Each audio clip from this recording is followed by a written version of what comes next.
le THC et le CBD ont aussi le pouvoir de tuer les cellules cancéreuses chez la souris. Une découverte réalisée par hasard. En réalité, nous ne cherchions pas du tout ce que nous avons découvert. Nous étions en train d'étudier les effets du cannabis sur le système nerveux. Et il se trouve que pour cela, nous utilisions des cellules cancéreuses. Et en présence de cannabinoïdes, on a vu qu'elles mouraient. C'est à partir de là que nous nous sommes focalisés sur la mort des cellules induites par les cannabinoïdes.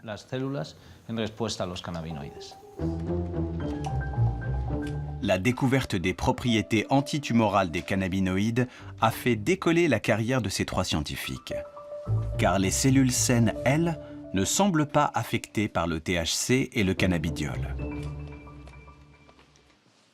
Ce que nous avons découvert, c'est que pour provoquer la mort des cellules tumorales, les cannabinoïdes doivent se fixer aux récepteurs de cannabinoïdes des cellules tumorales.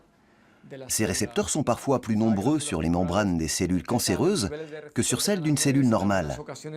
Donc, les cannabinoïdes à taux élevé de THC qui se fixent sur les cellules cancéreuses déclenchent toute une série de réactions au niveau de la cellule.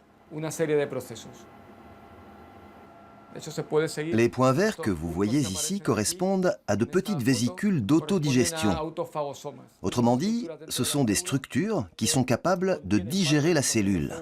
Et ce que nous avons constaté, c'est que les cannabinoïdes activaient le processus d'autodigestion, l'autophagie, de manière tellement forte que cela conduisait à la mort des cellules tumorales. Les cannabinoïdes poussent donc les cellules cancéreuses à se digérer elles-mêmes et donc à s'autodétruire. Un processus terriblement efficace puisque chez la souris, il fait régresser les tumeurs cérébrales.